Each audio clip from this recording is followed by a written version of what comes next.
वास्तविक विजेताओं से, वास्तविक हीरो से, रियल हीरो से हमारी मुलाकात हो रही है। अमूमन अखबार क्या करते हैं कि कैंसर पर हम इतना भयावह डराने वाले आंकड़ों के साथ लाते हैं कि आदमी थोड़ा और डर जाता है। तो हमारी इस बार कोशिश हुई, आपके अखबार ने, आपका जो प्रिय अखबार है, उस अखबार ने ये इस बार कोशिश किया है कि हम डराने की जगह हराने वाले लोगों से बात करें और कैंसर को कैसे हराया जा सकता है, इस पर हम वैसे लोगों से बात करें जो कैंसर को हराया, जिनके पास वास्तविक अनुभव हो। मैं कैंसर से गुजर चुका हूं और दुरुस्त हो गया हूं। मुझ में अब उसका लेस मात्र भी नहीं बचा हुआ है। ऐसा हुआ कि मुझे पेशाब में कुछ प्रॉब्लम होने लगा। मैं एक दवा खाता था, टाटा मोटर्स हॉस्पिटल से मिलती थी और मैं ठीक ठाक महसूस करता था। बीच में वह दवा बदल दी हॉस्पिटल ने और मुझे तकलीफ शुरू हो गई। तब मैं पहुंचा हॉस्पिटल, तो वहाँ डॉक्टर संजय सिंह ने चेक किया प्रोस्टेट ग्लैंड को और उसे हार्ड पा करके उन्हें संदेह हो गया कि कैंसर है और उन्होंने बायोप्सी के लिए भेज दिया टीएमएच। उस बायोप्सी रिपोर्ट में आ गया कि हाँ, इनको कैंसर है राइट लोब में, प्रोस्टेट ग्लैंड के राइट लोब में। फिर दोबारा उन्होंने, संजय सिंह ने अपने टाटा मोटर्स हॉस्पिटल में फिर बायोप्सी किया और वो कंफर्म कर दिया कि हाँ, कैंसर है। इसका इलाज आपको यही है कि आपको रेडिएशन लेना चाहिए। फिर हम लोग चले गए बॉम्बे और वहाँ डॉक्टर से दिखाया गया, तो उन्होंने कहा कि इसमें कोई कीमो की जरूरत नहीं है, सीधे रेडिएशन लीजिए, 20 रेडिएशन लेने से आप दुरुस्त हो जाएंगे। फिर उन्होंने कहा कि कुछ बायोलॉजिकल फीडिंग होती रहती है कैंसर के सेल्स को, उसके लिए उन्होंने कुछ एडवाइस किया, जिसके लिए ऑपरेशन हुआ कि टाटा मोटर्स में, और 20 रेडिएशन मैंने लिया और हर 3 महीने पर मैं टेस्ट कराते रहता हूँ और बिल्कुल दुरुस्त हूँ। 3 साल बीते, 3 साल के बीच में जरा भी कोई तकलीफ नहीं। वस्तुतः मुझको 2 बार पहले गांठ हुई थी। एक बार लेफ्ट ब्रेस्ट में भी गांठ हुई थी और उसको ऑपरेट किया गया। जब जांच हुई तो बिनाइल निकला। फिर गले में एक गांठ निकली थी, उसको भी बिनाइल निकला। तो घर वाले इतना चिंता मने थे, और लेकिन मैं पूरी तरह थोड़ा सा अपना ध्यान रखती थी बराबर कि कोई गांठ वांठ दिखे या कुछ भी। लेकिन बड़ी हमको डाउट हो रहा है, सो माने जो भी आप तुरंत जाके अल्ट्रासाउंड इसका करवाइए और फिर आइए। उस समय जिस स्थिति से गुजर रही थी, लगता था कोई डॉक्टर कह दे कि कैंसर नहीं है। एक जगह जब कैंसर मिल गया टीएमएच में, नहीं यहाँ मर्सी हॉस्पिटल में, उसके बाद मैं टीएमएच में आई। मीनाक्षी जी उसमें मेरा चेकअप की, उसने भी बता दिया। तो उस दिन 2 रात सो नहीं सकी और भगवान को बहुत मानती बहुत हूँ। लेकिन देखिए, जो अपना रहता है उसके बावजूद दुख मिलता है, तो कभी कभी तकलीफ में बोलता भी है इंसान। मेरे को आभास हो गया था कि मैं ईश्वर की कृपा से बच जाऊँ, और मैं कभी दुखी नहीं रही थी। कभी 2-3 दिन मेरा बहुत दुख में, लेकिन उसके पश्चात कभी ऐसा लगा नहीं। हालांकि आज भी मैं वो तो सोचती हूँ, देखिए आदमी को इतना वो नहीं होना चाहिए कि हम बहुत साल तक जिंदा रहेंगे। हर दिन किसी का भी कर्जा ना रखो, ना कुछ करो, कोई बुरा काम नहीं कि कल हो ना हो, इसलिए आज के ऊपर समुच्चा काम करो। वही काम करती थी उस समय भी, ये बात नहीं है, लेकिन ऐसी व्याकुल नहीं थी। मेरे को पूरा विश्वास था कि जितनी उम्र है, जितनी सांस है, उतने ही तक इंसान जीता है। उसके बाद 24 लाख उपाय कर ले, वही होता है जो मंजूर खुदा। ऐसी हालत में मैं थी, अगर 10 डेज क्रॉस हो जाते तो शायद मैं लॉन्च में चले जाते। मेरा कोई ट्रीटमेंट नहीं होती, बड़ा हो गया जो होने का था। और एक सबसे बड़ी अपॉर्चुनिटी थी, मेरे छोटे बेटे वो मुंबई में था, ऑन जॉब पे थे, उसके पास मैं पहुंची तो उसी ने ट्रीटमेंट को स्टार्ट किया। उसके बाद धीरे धीरे सब कुछ होते गया। कंटिन्यू 2 साल तक मैंने ट्रीटमेंट की। आज करीबन 3 साल कोविड के बाद से मैंने मुंबई नहीं गए, जाना जरूरी था, लेकिन मैंने गए नहीं क्योंकि कुछ प्रॉब्लम नहीं दिख रहा और कोई मेडिसिन भी हम नहीं ले रहे हैं। बुखार भी लगने लगा बार बार, ज्यादा नहीं होता था, 99-98 यही बुखार होता था। तो मैं जब दिखाई तो पता चला आर्म पीट के नीचे भी एक गांठ था, फिर एक ब्रेस्ट में के नीचे भी निकला।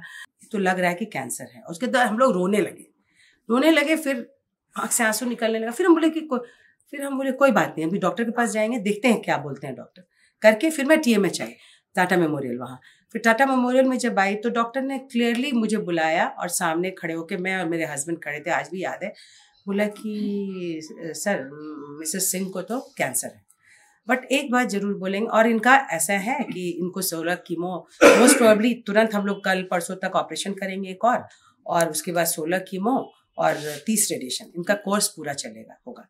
और एक और बात है, इनका रेडिएशन कहीं और नहीं होगा, टाटा मेमोरियल में। डॉक्टर के पास आए, उसके बाद सारा प्रोसीजर शुरू हुआ, सेकेंड ऑपरेशन हुआ, डॉक्टर बड़वे ने खुद किया था, 5 घंटे का ऑपरेशन था। इस तरह से मेरा पूरा हुआ। उसके बाद कीमो का तैयारी हुआ, 16 कीमो हुआ। 16 कीमो में उन लोगों ने पहला कीमो दिया। इतना दिन में मेरा 2 महीना करीब बॉम्बे में हो गया था। और मैंने कैंसर को हराया, और बहुत गर्व से मैं कहती हूँ कि ये मेरा पॉजिटिव थिंकिंग के कारण हुआ और मेरे परिवार के सहयोग के कारण। वेलोर में मेरा ये डिटेक्ट हुआ तो मैंने कहा कि मुझसे ज़्यादा मेरे हस्बैंड कमज़ोर पड़ गए थे, बहुत रोना धोना उनका हो रहा था। और मैंने जब सुना कि मुझे कैंसर है तो कुछ क्षण तो वास्तव में काला हो जाता है आंखों के आगे, लेकिन उसके बाद मैं बहुत स्ट्रांग हो गई, पता नहीं कैसे। मुझे लगा कि मुझे बचना है, मुझे जिंदा रहना है, अपने परिवार के लिए, अपने बच्चों के लिए। दोनों बच्चे मेरे छोटे हैं, मैंने किसी का भी कुछ किया नहीं है, ये अपने मन में। और वो मुझे इतना स्ट्रांग बनाया उसने, इस संवाद ने, इस विचार ने, कि मैं सारी इससे जूझती चली गई। मेरा मई महीने में ऑपरेशन हुआ था और दिसंबर महीने में हमारा प्रोग्राम था विष्णुपुर में, जिसकी मैं हमेशा अनाउंसमेंट करती हूँ। और मैं अनाउंसमेंट करने के लिए भी गई थी और मैंने कोई भी कार्यक्रम नहीं छोड़ा, इवन मैंने नाटक भी मैंने डायरेक्ट किया। अचानक मेरे को शुरू हो गया कि खाना जो खाते थे, खाना खाने से गले में फंसता था। गले में फंसने से वो निगलने में थोड़ा दिक्कत होता था, तो रेगुलर होने लगे। बोले कि मेरे को रेगुलर हो रहा है इस तरह से। यहाँ पर इसोफिगस ना वो है, इसोफिगस।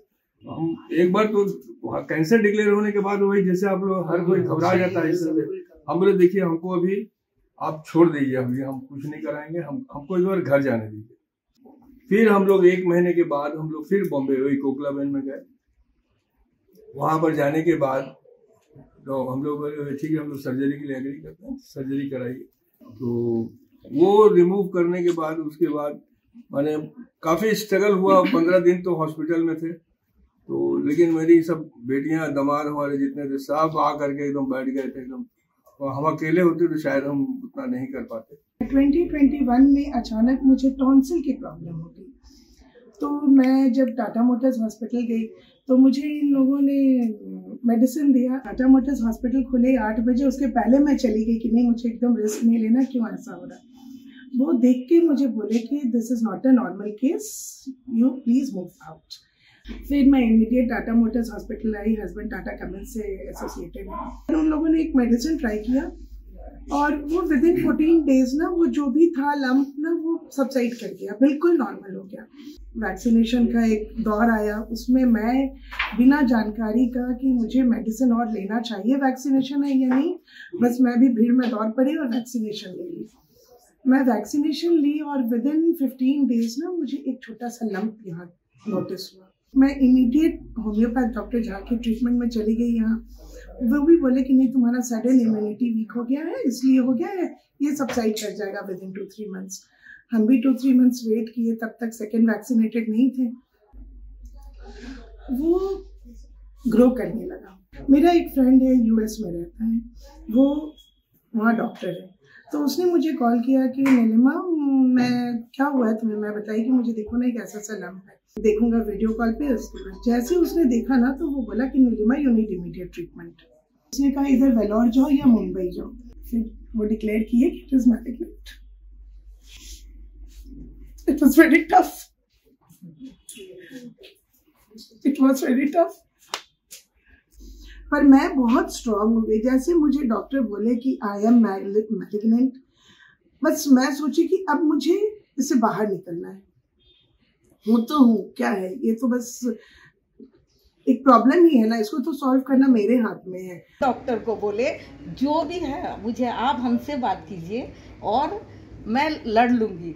किसी को क्या हार्ट का पेशेंट नहीं होता है, क्या पैर नहीं कटता है, या इतना सारा जो स्टेज है जो है हम लड़के आपस आऊँगी। ये बाद में संघमित्रा को वो दिन बोली थी डॉक्टर को। 4th स्टेज है, लीवर बोन पूरा इफेक्टेड है। तो लेकिन आज मैं बैठी हूँ 2020 से और मैं अंडर ट्रीटमेंट हूँ और अभी भी मैं क्योर होके ही निकलूंगी। रिपोर्ट में देखे तो उसमें कैंसर था लिखा हुआ था, तो थोड़ा सा सन हुआ दिमाग, थोड़ा सा लगा कि चलो सरप्राइज है मतलब। तो फिर हम वहाँ पे तुरंत वहाँ से फिर हम डॉक्टर के पास गए, वहीं पे वो लोग लाइनअप करके रखे थे। डॉक्टर के पास गए तो सर्जन थे डॉक्टर चटुराज, उनसे पूछे सर क्या है मतलब कैंसर है, पहला बात बताइए कि सर ट्रीटमेंट है कि नहीं। तो मेरे को बोले हाँ ट्रीटमेंट है। तो फिर मेरा माइंड मतलब उनको वहाँ टेंशन नहीं हुआ, फिर मेरा फ़ोन आना स्टार्ट हो गया, मैं अपना लाइफ में फिर बिजी। उसके बाद घर वाला पूरा पीछे जो है पूरा पीछे प्लान चल रहा, करना क्या है, उन लोगों को थोड़ा टेंशन हुआ। लेकिन हाँ ये अच्छा है मेरे घर में पॉजिटिव चीज़ था, कोई मेरे को रिएक्ट नहीं किया। तो मेरे को बोले 3rd स्टेज, तब हमको कहा मतलब आए तो डायरेक्ट छक्का ही मार दिए, मतलब 2020 में नहीं कुछ नहीं, डायरेक्ट छक्का मार दिया, कोई प्रॉब्लम है ही नहीं मेरा, अभी भी हम ठीक हैं। बिना देरी के उसी दिन शाम का फ्लाइट हम लेके हम हैदराबाद गए। वहाँ पे तुरंत मेरा जो जितना भी फिल्म और स्लाइड था यहाँ का वो सारा चीज़ हम लेके बायोप्सी का रिपोर्ट गए। तो ज़्यादा लोग वहाँ में टेस्ट नहीं किया, जस्ट एक कॉन्ट्रास्ट सीटी किया और उसके बाद तुरंत प्लानिंग कर लिया कि आपको पहले 25 रेडिएशन देना है और उसके बाद साथ में कीमो देंगे, कीमो ओरल रेडिएशन 25 दिन का, उसके बाद आपका 1 महीना का रेस्ट, उसके बाद आपका सर्जरी होगा। मुझे जो वैक्सीन दिया गया वो एक्सपायरी वैक्सीन तो था या नहीं था मुझे आई डोंट नो। सिम्टम्स मुझे कहाँ से चालू हुआ कि symptoms after taking the vaccine मेरा फीवर रिसाइड ही नहीं हुआ, कोई हॉस्पिटल में एडमिट नहीं हुआ। हॉस्पिटल में एडमिट हुआ पहले दिन 4 यूनिट खून चढ़ा, दूसरे दिन से एक रेगुलर टेस्ट होने लगा कि what is the main reason blood loss क्यों हो रहा है। जब सारा टेस्ट हो गया, ब्लड कल्चर हो गया, कुछ नहीं पता चल रहा है। CT स्कैन में पता चला कि लंग्स के बीच में हार्ट के नीचे मेरा एक लिम्फ नोड में सिस्ट हुआ है। KMC कोलकाता गए, I am very thankful to doctor Arijit Nag, मुझे बहुत अच्छा डॉक्टर का गाइडेंस मिला वहाँ पर। तो उन्होंने मुझे क्लियरली ये बताया, बहुत रेगुलर टेस्ट हुए, with in 2 to 3 days clearly बताया कि इट इज़ हॉजकिंस लिम्फोमा स्टेज 2। तो वहाँ एक बहुत बड़ा शॉक लगा। 8 केमोज हुए, 30 days ऑफ रेडिएशन, कम से कम 8 से 10 इंटरव्यू दिया, बड़े कंपनी में नौकरी भी लिया और सारे चीज़ें हुई। प्रभातखबर.com, विश्वास वही, रफ्तार नहीं।